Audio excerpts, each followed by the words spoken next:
Hello, welcome to Oxford Community Television. I'm Teri Stiles. Some time ago, we created a show called Metaphysically Speaking. Show host is Marissa Ruska, sitting here in the studio today. Created the show to hopefully give people a platform to explore things that might be just beyond our normal scope of vision.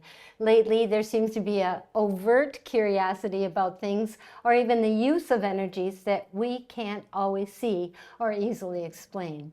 Over the course of the show, we would like to explore all sorts of supernatural possibilities, including energies in our lives, or that maybe we have guides to help us along, or spirits might exist among us, or even if there's really a heaven.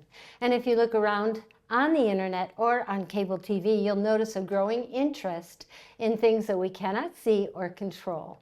Clearly, these mysteries capture our attention. And personally, I've always been fascinated by supernatural possibilities, angels, spirits, energy, meditation, manifestations, and the like. So today, I've invited a special guest to the studio, Connie Smock. Thank you for being here. She's also known as Connie, the Warrior of Light, and she is an angel medium, spiritual teacher, and healer. She's here to help us explore the idea of breaking free from fear-based mindset and energetically attract the life that we really want, and hopefully to learn how she can help us do that.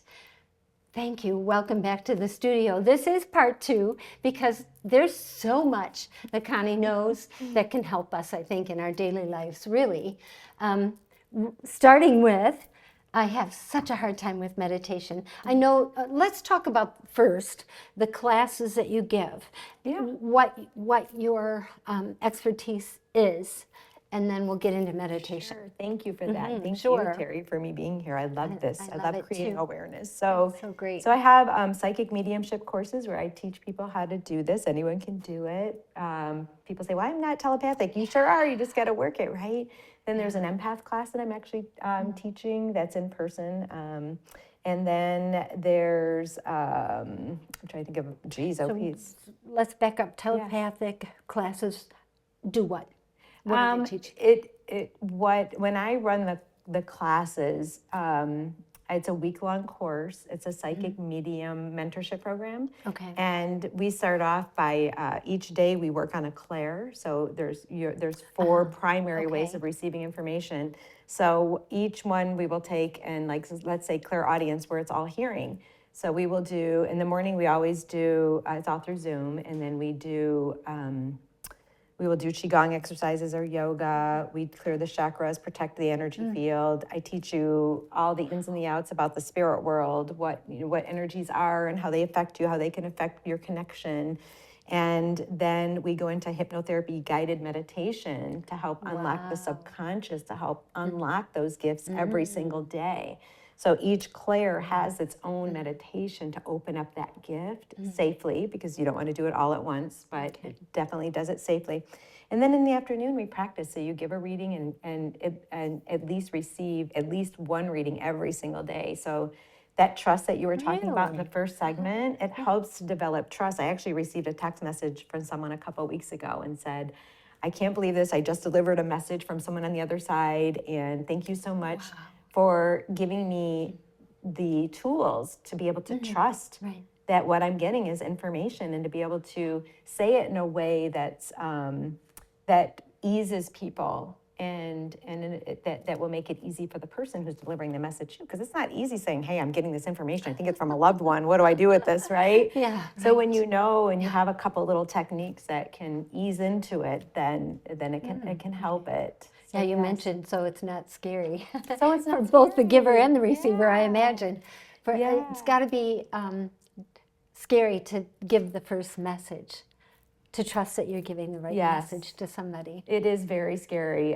When I owned my own other business and when I was still in corporate, I was getting a message from one of the clients, and it was super scary because they were our largest client, and I could have lost the whole account. Wow, sure. But his son kept telling me, do it. This is what you need to do, and I did. He said to bring one rose and a yellow rose. It was a yellow rose, very specific, a yellow rose. Wow. And so I went in there not, and I delivered the message. I was bawling. I was shaking. I was so afraid. Yeah. Because I could have lost our entire huge account that would have been detrimental to the business. Now But that's trusting yourself. it was trusting. But I said, I'm only going to deliver it if there's no one in his store. And I went to his place of business, and if there was a florist nearby, and there was a florist right on the corner. Wow. No one was in the store, and it was in the busy. It was in Birmingham or somewhere like that, in a busy store. Not one person was in there at the time I had gone in. And he actually hugged me, and he was grateful because he had just asked for a sign that his son was okay. And that's the first thing I said. He wants you to know he's okay. Oh my goodness. I mean, I was just like bawling. I still cry when I tell the whole story, so I won't tell it now. That's for another day, but it is a really cool story. But there was some significance with the yellow rose, and that's how he knew it was his son. Isn't that something? Yeah. You actually did that for me. So the morning before I went to your event, I thought, I haven't heard from my dad in a while, or I haven't felt him around, because I'll dream about my parents, and I know it's just comforting, whatever it is. They're always in your dreams, yes. So yes, and I haven't had a dream about him in a really long time. So you happened to walk in front of me, and you said his name and my brother's, and I had said to you, I hadn't felt my dad in a long time, and you said, did you just buy a purple top? Yep, yesterday. And you said, that's how you know he's around. I love that was pretty amazing. Yeah, was pretty thank amazing. you for that, for the validation too. Yeah. That's called validating information. There's two types of information that they give. But there's a lot more but really when it boils down to it, there's really two types. There's validating, which is saying, hey, I'm watching you. I've never left you. Like, I love when they bring stuff up like that. They'll bring up some crazy stuff too. Yeah, that was so random. Right. And he's been gone 38 years. Interesting. So random, yeah. And then there's the messages. So the fact that he was validating that one, he is watching what you're doing. He's never left you. But it's also, it's validating, what you're doing, that he is still around you and that he's never left you. And makes you feel protected. Yeah. Really. You're not out there by yourself. Yeah. Absolutely. So there's clairaudient. Yes. There's clairsentient, which is feeling, the empath. Okay. There's four. Yes, there's clairvoyance, which is all seeing. So, like I said, I can't physically see them. I think I said this in the first segment. Yeah. I can't physically see them in 3D. But I can see, sometimes they'll flash images in my mind's eye, but it's very faint. Anything that they give is like an impression. So when people think, sometimes I can hear full sentences, but usually it's like one word that fades in and out really fast, the clairaudient, and it feels like a whisper, and it's in my own voice, so I don't hear a male or female's voice. I have to feel if it's male or female. Clairvoyant, I will see images in my mind's eye, and then that's where I get it. So they'll flash in an image very briefly, though, and it's very faint. So sometimes I'm like, I'm not sure what that is. Can you run that past me again? Or I'll miss it, and they'll give it to me in another way. And then there's claircognizant, which is all-knowing. You don't really know why you know. You just know. That thought is there, yeah. It's just an all-knowing, yes. So we have to take a break. I want to know about the classes and how people can take those classes. And even if they don't want to go out into the world and say, this is what I can do, how will that benefit their life? Yeah, absolutely. How will that enhance their life, which I know it will. Oh, for sure. Yeah. And then we will get into meditation. Yes. Eventually. And if not, that's all right. You can come back. But don't go would away. love to. Speaking of come back, we will be right back.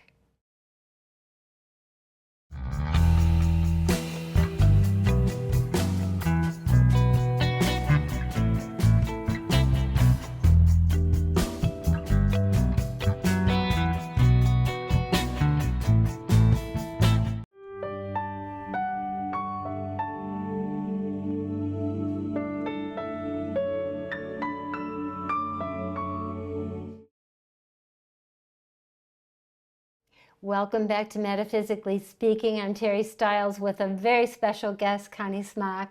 I'm having such a good time. I wish you were all here. It's good energy in here. We're having fun. We are talking about the classes that you give. How often do you give those? And then I'm going to get into that meditation. I'm probably making more of it than I should. No, it's all good. No. So the classes that I run, the psychic mediumship course, a week-long one, I usually run those twice a year. Okay. And I'm running one, it probably won't air now, but at the March 23rd, towards the mid-March. The empath one is at the end of March at Red Lotus Yoga. That's the first time I've done something specific for, well, it's actually the second time for an empath class, but this one's going to have new information and some really cool stuff. And then I do spiritual growth courses here periodically, but not anything really significant. I've been doing that over the course of probably 15, 20 years. And what does that entail? All kinds of things. When I first started out back in my basement, like several years ago, like 15, 20 years ago, it would be about anything spiritual. It could be about what goddesses, because there's so many energies that we can actually use that people just aren't aware of. There's goddesses, there's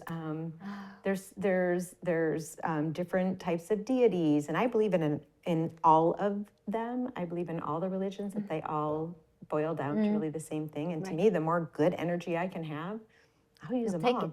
So we'll do that. We would do even things where we would go to different planets, and we would teleport and energetically go to different planets. So is that astral traveling? Yes. Okay, that's interesting too. I've read a little bit about it, but that's another topic that we're going to have to explore for sure. Yeah. Interesting. Yeah, so the sky's the limit. We would practice mediumship. We would do all kinds of different things. The 7 sacred flames, those are great energies that you can use every single day of your life that will help increase your vibration, help you manifest things. And that's a great book. I think the resource is in the back of my book, but it's called The 7 Sacred Flames. It would be, besides my book, of course, I'm kidding. But that one, if you are going to get a book, The 7 Sacred Flames, amazing. I think if you go straight to the publishing company, I think it's MSL Publishing, I believe. Amazon has it, but it's a little bit more. But you're working with ascended masters and archangels that are all with these energies. We would talk about Lemuria and Atlantis, all these lost continents, and how, those type of civilizations, how they lived, just all kinds of different. There's so much to explore. Like there's a universe out there. Yes, there's a lot more than what we know. And so many people I hear calling on archangels, archangels. Yeah. And I think it feels limited. It feels like there's way more than that. So it's good to hear. That's good to hear. Okay, let's get into meditation, just because I'm being selfish and I really want to learn how to do it, because I feel like you can get in touch with or help drive this bus better if we have more clarity in our own thinking. And somebody like me who's ADD has this radio half on and half off the station all the time. So does that help? Absolutely. And how to do that? Yeah, absolutely. But do you really have ADD, or is it spirit? Because you're such an empath, you're probably picking up on so much energies that I'll tell you that most people, especially these kids nowadays, there's so many kids that can't concentrate because they're so intuitive, they're so empathic. That's part of it. That's interesting. Having these spiritual gifts, like I said, sometimes can feel like a curse. At the same time, meditation, I'll be honest, I as far as meditation, I have a really hard time with the thoughts coming in, and because I have spirit coming through, especially when I have events and people, like this week is really busy. So I was trying to meditate yesterday and all these things kept popping up. And protecting my energy field, I can protect it, but they aren't negative energies, right? They're coming in, they're knocking on the door anyhow. They still knock on the door, and you can still separate that. You don't have to connect with loved ones on the other side, but they know I do this for a living, so they don't take me seriously. I'll say, okay, you guys all need to go back to your place of rest until the person is in front of me. They'll leave for a little bit, and next thing you know, here it comes again. I'm like, I can feel you. I know you're here. Come on. I mean, I have exactly. I have no privacy. So funny. I'll be at a reading party, going to the bathroom, and they're still giving me information. I won't remember it. So you're gonna have to say it again, because once it comes in and out, I forget. So with meditation, that monkey mind that people talk about, I am probably the worst. So it might surprise people, even though I meditate routinely a lot, I still struggle with it. It takes me a good, I would say 5-10 minutes to actually quiet the mind and settle down to really get in that state. And there's different types of meditations that people can do too that will help. So if you have a hard time with yourself meditating, you can always do a guided meditation. Those are actually helpful because you're not relying on makes yourself, sense. right? Right. You're listening, and it's occupying that side Keeping of the you mind focused. that is that will help keep you focused. So those are always great techniques to do. Another technique is called the perfect 10. So if people struggle with meditation and you don't really want to listen to a guided meditation, but you want to learn how to stay focused, this is a great one. And what you do is you take a deep breath in, and breathing is very, very important for connecting with source. Because without the breath, if we shallow breathe, it makes it very difficult to connect. So you always want to make sure you're deep breathing. That's why exercise is so important for you. Okay. And 70% of your physical and emotional toxins are actually released out that deep exhale. So when you're taking that deep breath in and you're breathing in, you exhale, you're actually eliminating toxins Wow. that are stored in our body. So there's a lot with meditation when you incorporate that with the breathing that has so many benefits. Even if you do it for a minute, 5 minutes, it doesn't matter. 1 minute will help, even if you just do it for a minute. Okay. But the perfect 10 meditation is very helpful with the monkey mind. It helps to train it, and it gives you something to focus on, and you're breathing all at the same time. So if you take a deep breath in to count of 3, and then you exhale a count of 3, and while you're doing it, you start with 1 and go all the way to 10. So let's say I'm taking a deep breath in, I go 1, 1, 1. I'm thinking this in my mind. I exhale 1, 1, 1. Same thing with 2. Take that deep breath in, 2, 2, 2. Exhale 2, 2, 2. So I'm focusing on the number 2. The key Makes is, sense. if you think of something, and it's okay, you're going to have things pop in, but if you start trailing, like you said, oh, shoot, I forgot to let the dog out. Oh, I got to go get groceries today. Right. You have to start back at 1. Oh, you're training yourself now. You're training yourself. Yes. I love that. That's why it's called the perfect 10, to get to 10. Oh, Usually, when I okay. first start off, about 3. I get to 3. Then I get to 5, and then I'm good. And I can, once in a while, make it all the way to 10. So, yes, but that's a So great is there way to a train. better time of day, and that depends on the person? It can depend on the person. Traditionally, usually the wee hours in the morning are the best to meditate, but some people find it the hardest to meditate because the veil is very thin. So between 4:30 and 6 in the morning, that's a great time. But usually when it's quiet, but I love the fact that you said, what about other people for their lifestyle? If your quiet time is at night and you have 15 minutes, that's your perfect time. Okay. That's perfect. Okay. Right. And you can do it before you go to bed. In the morning when you wake up, or anytime. When I was 16 when I heard this. I heard a guy say every lunch, no matter what he would do, this is back, I'm not gonna really out me, but 40 years ago maybe, around there, when this was not right. When this was not mainstream, people didn't talk about this. But he said in his lunchtime, he would go in the bathroom, and he worked for a factory like GM or Ford or something like that. A lot of people coming in and out. He would sit on the toilet and literally meditate for 10 minutes. And it was like, he said it was like sleeping for 8 hours. He was able to go back out and start again. I never forgot that. Yeah, I'm like, right. the power of meditation when we quiet our mind Yeah. and just do some deep breathing for even a minute has so many lasting benefits that people don't realize, especially accompanied with that deep breath. And the deep breath also takes us out of the sympathetic system. So when we are in fight or flight, I know as a single parent, I was in fight and flight constantly. I was running from one thing to the next, to this, to this, to this, Right. like Of most course. people, And especially working nowadays, yes. right? Right. Yep. So we're constantly Yeah. stressing our adrenals, and the Yes. sympathetic system is running.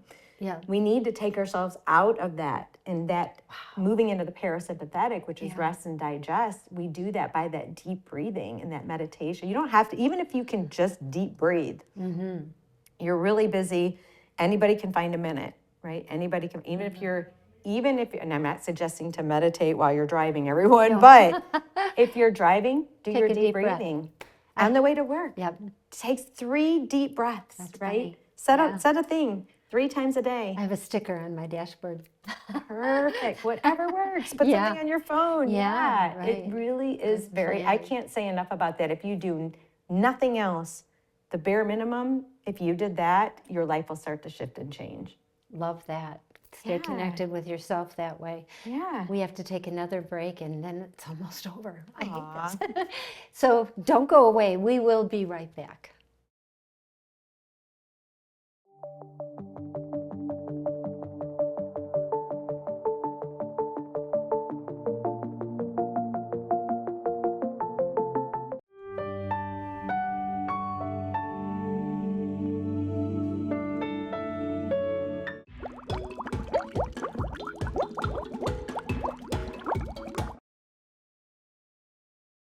Hello, welcome back to Metaphysically Speaking. I'm Teri Stiles with Connie Smock.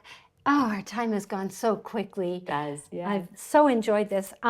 So one last thing I'd like to talk about is a spiritual mentorship. How do people get involved in that? How do you know if you need it? How do you find the right mentor? Yeah. How's that happen? There's this famous saying that when the student is ready, the teacher shows up, right? Oh, yeah. So when you're Love ready, that. the people will show up in Wow. your life. Whether it's you see something on television or you hear a podcast or you somebody shares something with you, it'll resonate with you.